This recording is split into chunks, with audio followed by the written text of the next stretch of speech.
parables. Who has ever been squirmy or uncomfortable and uncertain with parables? I know I have. Whoever has heard someone try to give that pat answer that makes parables make sense, that just doesn't seem to quite hold water? Yes.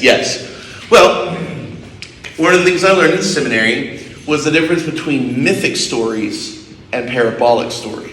Now, the difference is, and again, we use the word myth in the modern world in a way that cheapens what that means. It doesn't mean just a silly fairy tale that doesn't mean anything. It's a framing story, as I've said before.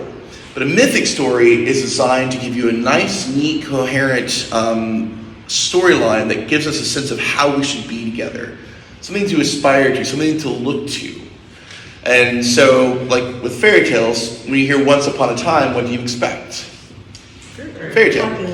Happily ever after. Yes. The damsel is in distress. The knight in shining armor comes in, saves the day, saves the damsel. They get married and live happily ever after. Never mind that they've known each other for maybe a day or two. Kill the dragon. Kill the dragon or the beast, yes. Or the wicked stepmother or, this and that and the other. Others are wicked, right?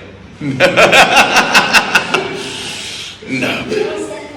Stepfather. Yeah. Wicked stepfather. Also possibly true. Yes, the reversal of roles had not quite taken root in medieval Europe at the time. But that being said, you know kind of what to expect, and it gives you a sense of how the world should work. Whether you agree with that or not is a different story, but that is the purpose of a mythic story. I personally think that women having to wait for a man to rescue them isn't necessarily the best thing. And I also think that men rescuing women when they are in a place where they are unable to do anything because of the situation is a wonderful thing, both of which are great. Parabolic stories, however, once upon a time, there lived a princess in a tower, and suddenly the knight in shining armor came to save her, but instead he was too afraid to kill the dragon, and so she had to save herself. And then she became queen instead of him and ruled the kingdom in a different way. That would be a parabolic story, because what it does is it takes that motif and flips it on its head. It goes the opposite direction you think it's supposed to go, and is intended to get us to think, to wrestle, to reimagine how we understand the world around us. The stories that we are taught that help us figure out how to be together, these stories are meant to upend that a little bit and make us go, hang on a minute. Now, who enjoys having to deal with squirmy, unsettling stories that challenge your understanding of how the world works? Yeah, who doesn't like it? I raise both of my hands because I don't like having my world be challenged, but I also like having my world be challenged because that seems to be the way God works. Well, I like the fact that all three of the readings today deal with something that these parables point to. Now, it's definitely somewhat offensive to my 21st century sensibilities that Jacob goes to a kinsman and marries his kinsman's daughter, and not only that, but that he has to work 7 years to marry the daughter he wants to marry, but his father makes him marry the oldest as a trick. I'm also thinking, it's your wedding night. How did you not know that it wasn't the woman you wanted to be with? Yeah. What's going on there, man? But I'm not going to go into that because that probably gets a little bit less than ideal for Sunday morning conversation. And has to work 7 more years to be able to marry the woman he does love. I wonder why that might be a delicious you reap what you sow story. Could it be something that Jacob did that made this actually kind of him taking his own medicine? Oh, that's right. He tricked his brother out of his birthright and his father's blessing by lying, by pretending to be him, by demanding that his brother sell him his birthright just so he could have a meal when he was starving. I don't feel quite so bad for Jacob anymore. Mostly I feel bad for Leah in this situation because she's kind of thrown in the middle of everything. And then there's Solomon. Most kings, particularly in the ancient world, it was all about the heads of your enemies. You had to conquer that land to prove your kingdom was righteous, or that you had the power. You wanted to have all this riches, wealth, and long life. In the words of Mel Brooks, it's good to be the king. Solomon, on the other hand, says, I'm a kid. I have no idea what to do here. Can you please give me wisdom? Because how can I possibly govern your people without it? And God was like, yes, right answer. Awesome. Not only are you going to get wisdom, you're going to get amazing wisdom, the likes of which no one else has ever or will ever have, at least from the mythical standpoint. Well, what does this have to do with parables? Well, this week's parables that Jesus is talking about, what do you notice about these parables? Does it seem like wise investment choices in a lot of these? Like finding a treasure, burying it in a field that isn't your own, and then going, saving up all you have and selling it off to buy the field. Or you're a pearl fisherman, and you find one pearl of greatest price. So instead of keeping on going and finding all these different pearls, you sell everything you own just to buy that one pearl. Or if you're about to celebrate Passover, what is the worst thing you can do to the bread being baked? Put yeast in it to leaven it. It's unleavened bread. So not only is it potentially difficult, but it's also like, ooh, that's sneaky. She snuck that yeast in there. And once it's in, you can't take it out.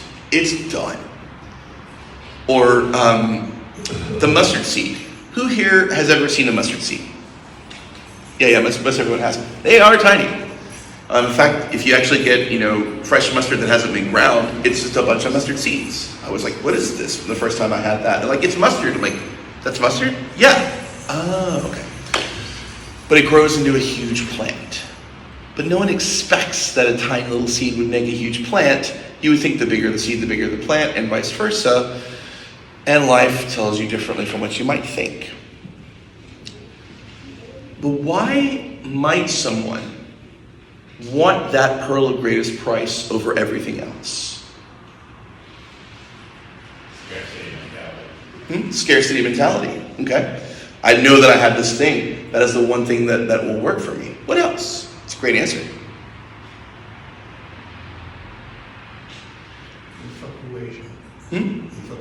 Infatuation. Excellent. It's like bedazzled by that one thing, and instead of like focusing on the practicalities of life, he focuses on that thing. It's sort of like being in love as a teenager.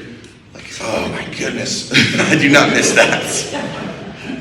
What might be a parabolic significance to that pearl of greatest price? That as why the kingdom of heaven is compared to this story? Because it seems like the kingdom of heaven is not something that's very practical or something that is smart at like going around and collecting as much as possible. It's a particular thing. Sell.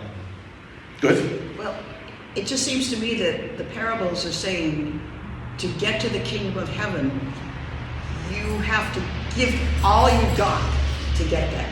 You have to give all you've got to get that. Excellent. And Jonathan? The line of sell all you have and follow me. Mm-hmm.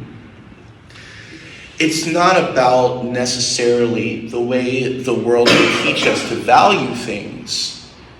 It's about what is most important to us.